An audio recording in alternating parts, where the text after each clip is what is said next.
இனியவர்களே, இப்பொழுது நாம் மதுரை மாநகரத்திலே இருந்து கொண்டிருக்கிற ஒத்தக்கடை பகுதியிலே ஆணை வடிவிலே இருந்து கொண்டிருக்கிற ஒரு அற்புதமான மலை, பெயரும் ஆணை மலை என்றே அழைக்கப்படுகிற ஒத்தைக்கடை பகுதியிலே இருந்து கொண்டிருக்கிற தமிழ் சமணத்தினுடைய சான்றாவணங்களிலே ஒன்றாக, மதுரையிலே இருக்கிற எண் பெரும் குன்றங்களிலே ஒன்றாக கருதப்படுகிற இந்த ஆனமலையிலே இப்பொழுது நாம் இருந்து கொண்டிருக்கிறோம். நம்மோடு மதுரை சமண பண்பாட்டு மன்றத்தினுடைய செயலாளர் அனந்தராஜன் ஐயா அவர்களும், தொரப்பாடியிலிருந்து ஓய்வு பெற்ற தலைமை ஆசிரியர் நாகேந்திரன், அவருடைய துணைவியார் சுகுணா, அவருடைய வாகன இயக்குனர் சங்கர், இந்த ஆணை மலையை பாதுகாக்கிற பொறுப்போடு இருந்து கொண்டிருக்கிற தமிழ்நாடு தொல்லியல் துறையினுடைய இந்த பகுதியினுடைய காவலராக இருந்து கொண்டிருக்கிற ரவிச்சந்திரன் உள்ளிட்டவர்கள் இங்கே இருந்து கொண்டிருக்கிறார்கள். இனியவர்களே, ரம்மியமான இயற்கை எழில் சூழ்ந்த ஒரு அருமையான பகுதியாக, மிக உயர்ந்த அடர்த்தியான பகுதியாக வனங்களோடு இருந்து கொண்டிருந்த இந்த ஆனமலை இங்கே அற்புதமான அருகத் திருமேனிகளை மேலே செதுக்கப்பட்டிருப்பதை, ஓவியங்களோடு இருந்து கொண்டிருக்கிற காட்சியை, தாமரை மலர் மேலே அமர்த்தப்பட்டிருக்கிற அருகத் திருமேனிகளை, அங்கே இயற்கையோடு சாமரங்களை வீசிக்கொண்டிருக்கிற காட்சியை நீங்கள் காணுகிறீர்கள். தர்மதேவி அம்மனுடைய தோரணையை, அங்கே அவருடைய குழந்தைகளோடு இருந்து கொண்டிருக்கிற காட்சி, பல அருகர்கள் இங்கே பாரீசநாதர் கமடன் கல்லெறிகிற காட்சி, தரணேந்திரன் பத்மாவதி உள்ளிட்டவர்கள் இருந்து கொண்டிருக்கிற காட்சிகளை காணுகிற பேற்றினை நீங்கள் பெறுகிறீர்கள். இதெல்லாம் சற்றொப்ப 8, 9ஆம் நூற்றாண்டுகளிலே இங்கே புடைப்பு சிற்பங்களாக ஆச்சாரிய அச்சனந்தி அவர்களாலே உருவாக்கப்பட்ட இந்த தொன்மையான தடயம் குறித்து எத்தனை ஆண்டுகளாக இந்த இடத்திற்கு தொடர்ந்து நம்முடைய வணக்கத்திற்குரிய ஐயா அனந்தராஜன் அவர்கள் இங்கே வந்துகிட்டு இருக்காங்க. அவருடைய நினைவுகளை இந்த மதுரை பல்வேறு பகுதிகளில், தென் மாவட்டங்களில், வெறும் மதுரைன்னு மட்டும் இல்லாமல் இந்த ஆணை மலையில் அவங்க ஆற்றி இருக்கக்கூடிய பல்வேறு பணிகள் இருக்கு. அது காலத்தால் என்றைக்கும் அழிக்க முடியாத பல விஷயங்கள். ஒரு இதுக்கு அருகாமையில் இன்னொரு இடத்துல சமண தடயம் இருக்கு. அங்கே முழுக்க முழுக்க சமண துறவிகள் உறைந்த படுக்கைகள் மட்டுமே நம்ம பார்க்க முடியும். இங்கேயும் படுக்கை மாதிரியான தோற்றம், இந்த திருமேனிகள். இன்னும் இந்த உள்பக்கமாக போனால் மேலே ஒரு புடைப்பு சிற்பம், அங்கேயும் இந்த பகுதியில் பாறையில் இருந்துகிட்டு இருக்கிறது. ஐயா அனந்தராஜன், மதுரை சமண பண்பாட்டு மன்றத்தினுடைய செயலாளர், இப்போதைக்கு அவங்க இந்த மலையை பற்றியான செய்திகளை நம்மகிட்ட பகிர்ந்துக்கிறாங்க. ஐயா சொல்லுங்க ஐயா. நான் இந்த மதுரைக்கு ஒரு 62லேருந்து வந்திருக்கிறேன் ஐயா.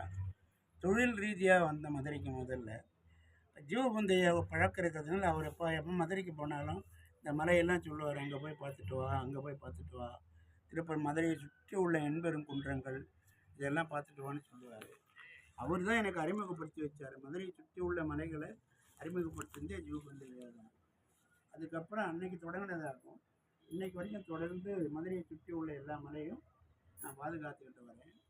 மலைக்கு இடைக்கிடைக்கு ஏதாவது ஒரு தொந்தரவுகள் கொடுத்துக்கிட்டே இருப்பாங்க சமூக விரோதிகள். இந்த கிரானைட்டுன்னு ஒன்று வந்து தாங்காட்டி அப்போ இந்த பாறையெல்லாம் உடைக்க ஆரம்பிச்சிட்டாங்க. அப்படி நிறைய புதுக்கோட்டையில், மதுரையில், கீழவளவில், பெருமாள் மலையில், அரிட்டாப்பட்டியில் இப்படி நிறைய தொந்தரவு கொடுத்தாங்க. இதெல்லாம் எல்லோரும் பத்திரிகையில் பார்த்துருப்பீங்க. இது எல்லாத்துக்கும் வழக்காடி, என் சொந்த பணத்திலையும் போட்டு வழக்காடி எல்லாவற்றிலையும் வெற்றி கண்டிருக்கிறேன். புதுக்கோட்டையிலே நான் 3 மலையை காப்பாற்றி கொடுத்துருக்கேன். ஆலூட்டி மலை, குடகு மலை, நார்த்தாமலை. நார்த்தாமலையில் பாதி மலை போயிடுச்சு, இவ்வளோ மலையை அங்கே காப்பாற்றி கொடுத்துருக்கேன். இங்கே ஆனமலையில் தான் மிகப்பெரிய ஒரு அநியாயம் நடக்கிறதுக்கு இருந்தது.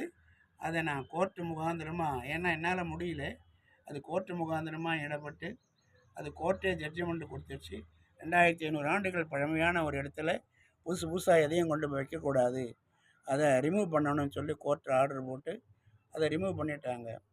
அதை வடநாட்டில் இருக்கிற ஒரு சேட்டு பார்த்துட்டு, எங்களால் கிர்னாரை காப்பாற்ற முடியல, ஆனால் நீங்கள் ஆனமலையை காப்பாற்றிருக்கிறீங்க, உங்களுக்கு நன்றி ஐயான்னு சொல்லி ஒரு மகாசபை சேட்டு எனக்கு ஒரு வாழ்த்துறை அனுப்பினார். ஆனால் அவர் தான் எனக்கு அனுப்பினாரே தவிர தமிழ்நாட்டுக்கு சமணர்கள் யாரும் நமக்கு ஒன்றுமே சொல்லலை. அது போட்டோம். இந்த மாதிரி நான் தொடர்ந்து மதுரையை பார்த்துக்கிட்டு வரேங்க ஐயா. என்ன பண்ணணும்னு நினைக்கிறீங்க ஐயா? இந்த சமணர்கள்? சமணர்கள் எனக்கு எதுவுமே செய்ய வேண்டாம். மாதத்துக்கு ஒரு வாட்டி எல்லாரும் ஒரே வாட்டியோட வரணும்னு இல்லை. ஒரு 10 பேர் 20 பேர் ஒரு வாகனத்தை எடுத்துக்கிட்டு ஒரு ஞாயிற்றுக்கிழமை சனிக்கிழமை வந்து ஏதாவது ஒரு மலை, இந்த மலைன்னு இல்லை, ஏதாவது ஒரு மலை. தமிழகத்தில் எல்லா இடமும் அங்கே விடால் இருக்குது, திருக்கோயிலூர் பக்கத்தில் எவ்வளோ இருக்குது, இப்படி இல்லை அது வள்ளிமலை இருக்குது, இப்படி எவ்வளோ இருக்குது. தமிழகத்தில் இல்லாத இடம் இல்லை. அங்கெல்லாம் போய் நம்ம பகவானத்தை இன்றைக்கி காலையிலேருந்து நீங்கள் பார்த்தீங்க 3 இடத்துல 3 பகவான் கேப்பாரத்து கிடக்கு, கேட்டுங்களா? கல் முள்ளும் சுற்றி கிடக்கு, அப்படிலாம் இருக்குது. அங்கே செலவு கல் போட்டு புதைச்சி பூஜை பண்ணுறாங்க, அங்கே போகிறீங்க. ஆனால் இங்கே வெறும் முள்ளுக்காடாக இருக்குது பகவானுக்கு பக்கத்தில். யாருமே வந்து பார்க்க மாட்டேங்கிறீங்க. கண்ணீர் வருது அந்த பகவான் பக்கத்தில் இருக்கிற முள்ளெல்லாம் பார்த்தா. ஒரு காலத்தில் அந்த பகவானுக்கு பஞ்ச கல்யாணம் நம்ம பண்ணியிருந்திருப்போம், வழிபாடு செய்திருப்போம். ஆனால் அன்றைக்கி அதனுடைய நிலைமை பார்த்தா ரொம்ப வருத்தமாக இருக்குது.